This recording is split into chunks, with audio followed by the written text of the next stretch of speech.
আসসালামু আলাইকুম ওয়া রাহমাতুল্লাহ। আলমগীর স্মার্ট কোচিং এর পক্ষ থেকে সকলকে জানাই সুস্বাগতম। সুপ্রিয় ভিউয়ার্স, এইচএসসি ও অন্যান্য পরীক্ষা 2025 অর্থনীতি প্রথম পত্র দ্বিতীয় অধ্যায় সৃজনশীল অনুধাবনমূলক প্রশ্ন নিয়ে আজকে আলোচনা করব। 1.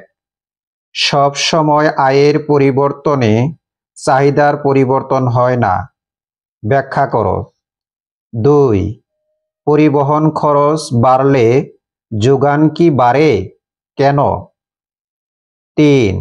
যোগান ও মজুদ এক নয়, বুঝিয়ে বলো। 4. শুধুমাত্র কোনো কিছু পাওয়ার আকাঙ্ক্ষাকে চাহিদা বলা যায় না, কেন? 5. দামের সাথে যোগানের সম্পর্ক কিরূপ, বুঝিয়ে লেখো। 6.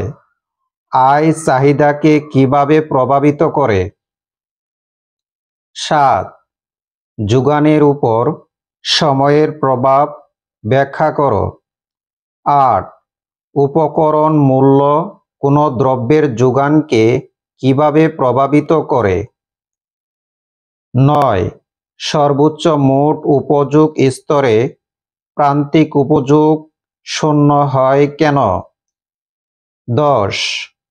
চাহিদা কি শুধু দামের উপর নির্ভরশীল? 11. পরিবর্তক দ্রব্যের দাম ও চাহিদার সম্পর্ক কিরূপ? 12. চলক ও ধ্রুবক একই নয়, কেন? 13. গ্রিফেন দ্রব্যের ক্ষেত্রে কি চাহিদা বিধি প্রযোজ্য হয়? সুপ্রিয় ভিউয়ার্স, বাংলাদেশে যে কয়টি শিক্ষা বোর্ড রয়েছে এই কয়টি প্রশ্ন থেকে 100% কমন পড়বে ইনশাআল্লাহ। ভিডিওটি যদি ভালো লাগে নিজেরা মনোযোগ সহকারে দেখবেন, পাশাপাশি সবাইকে দেখার সুযোগ করে দিবেন এবং ভিডিওটি বেশি বেশি লাইক, কমেন্ট, শেয়ার করবেন। আল্লাহ হাফেজ।